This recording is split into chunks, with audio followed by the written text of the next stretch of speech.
السلام علیکم ورحمۃ اللہ وبرکاتہ۔ اعوذ باللہ من الشیطان الرجیم، بسم اللہ الرحمن الرحیم۔ آج مدر ڈے ہے، بلکہ جن لوگوں کی خوش قسمت لوگوں کی مائیں زندہ ہیں اور اللہ تعالیٰ ماؤں کا سایہ ہر انسان پہ قائم دائم رکھے، ان کی تو روز ہی مدر ڈے ہوتا ہے۔ آج مدر ڈے کے حوالے سے ایک میگزین کے اندر ایک بہت ہی پیاری نثر ماں کے بارے میں نے پڑھی اور میں چاہ رہا ہوں کہ وہ آپ سے بھی شیئر کر دوں۔ ایک بچہ اپنی ماں کے بارے میں جو کہ وفات پا چکی ہے، اس کے بارے میں بتاتا ہے کہ میری ماں سچ نہیں بولتی۔ زندگی میں میری ماں نے مجھ سے 8 بار جھوٹ بولا۔ لیجئے ماں کی دروغ گوئیوں کی گنتی پیش خدمت ہے۔ پہلا جھوٹ۔ یہ کہانی میری پیدائش سے شروع ہوتی ہے۔ میں بہت ہی غریب گھرانے کا اکلوتا بیٹا ہوں۔ ہوش سنبھالا تو ہمارے پاس کھانے کو کچھ بھی نہیں تھا۔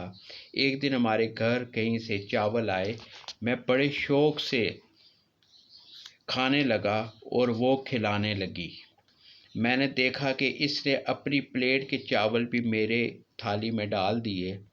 بیٹا، یہ چاول تم کھا لو، مجھے تو بھوک ہی نہیں ہے۔ یہ رہا میری ماں کا پہلا جھوٹ۔ دوسرا جھوٹ۔ جب میں بڑا ہوا تو ماں گھر کا کام ختم کر کے قریبی جھیل پر مچھلیاں پکڑنے جاتی۔ ایک دن اس نے اللہ کے فضل سے 2 مچھلیاں پکڑ لی۔ گھر آ کر یہ مچھلیاں جلدی جلدی پکائیں اور میرے سامنے رکھ دیں۔ میں کھا کر جو کانٹا پھینکتا، ماں اسے اٹھا لیتی اور کانٹے پر جو بھورے لگے ہوتے انہیں کھانے لگتی۔ یہ دیکھ کر مجھے بہت دکھ ہوا۔ میں نے دوسری مچھلی ماں کے سامنے رکھ دی اور عرض کیا کہ یہ مچھلی آپ کھائیں۔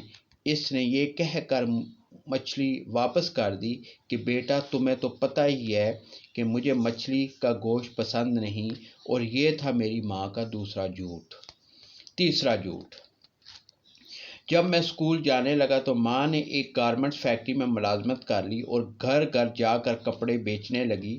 سردی کی ایک شام تھی، بارش بھی زوروں پر تھی۔ میں بے قراری سے گھر پر ماں کا انتظار کر رہا تھا کیونکہ وہ اب تک نہیں آئی تھی۔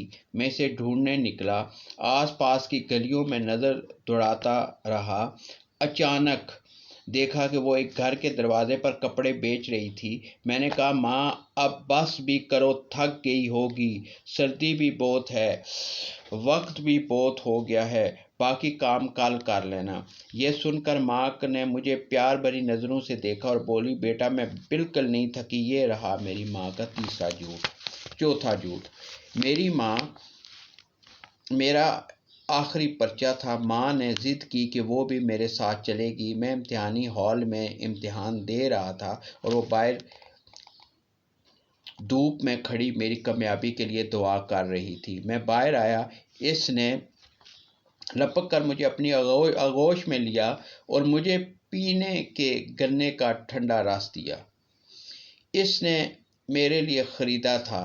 میں نے رس کا ایک گھونٹ بھرا اور ماں کے پسینے سے شرابور چہرے کی طرف دیکھا۔ میں نے رس کا گلاس اس کی طرف بڑھایا اور بولی تو وہ میری ماں بولی، نہیں بیٹا تم پیو، مجھے پیاس نہیں ہے۔ یہ رہا میری ماں کا چوتھا جھوٹ۔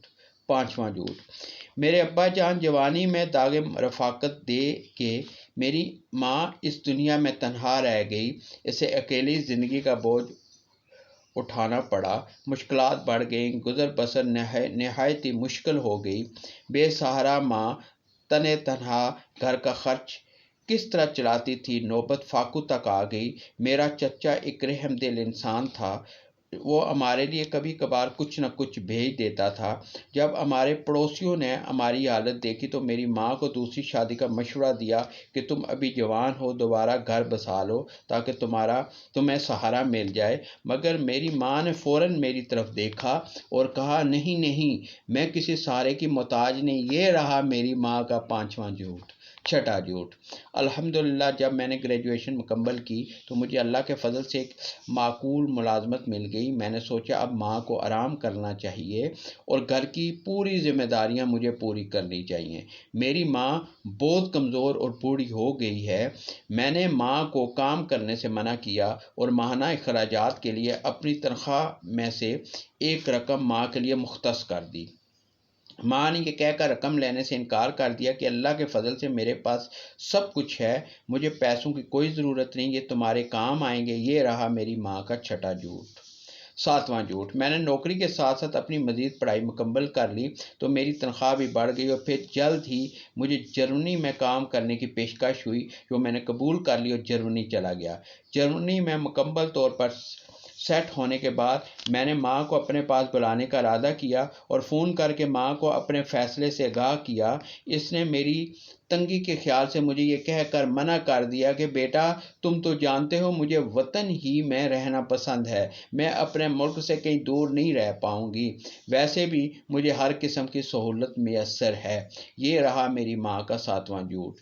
آٹھواں جھوٹ، میری ماں بہت بوڑھی ہو گئی۔ دن رات کی انتھک محنت اور میری جدائی کے غم نے اسے بہت کمزور کر دیا، پھر اسے موذی مرض سرطان لاحق ہو گیا۔ مجھے جب پتہ چلا تو میں سب کچھ چھوڑ چھاڑ کے اس کے پاس پہنچ گیا۔ وہ بستر مرگ پر پڑی ہوئی تھی۔ وہ مجھے دیکھ کر بے اختیار مسکرائی، مگر نکاہت کی وجہ سے اس کی آنکھیں بند ہو گئی۔ اس کی یہ حالت دیکھ کر میرا دل خون کے آنسو رو رہا تھا۔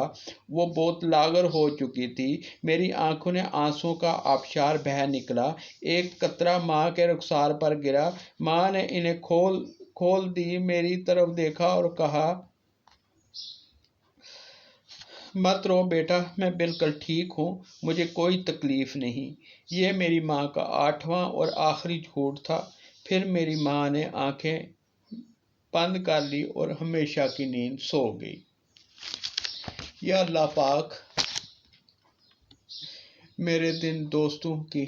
میرے جن عزیز و اقارب کی مائیں زندہ ہیں، اللہ تعالیٰ ان کو ہمیشہ زندہ و سلامت رکھ۔ ہمیشہ میرے ان دوستوں بھائیوں کے سر پہ ان کا سایہ سلامت رکھ، اور جن کی مائیں فوت ہو چکی ہیں یا اللہ پاک ان کی ماؤں کو جنت الفردوس میں جگہ عطا فرما۔ یا رب العالمین ان کی قبر کو جنت کے باغوں میں سے ایک باغ بنا۔ آمین ثم آمین۔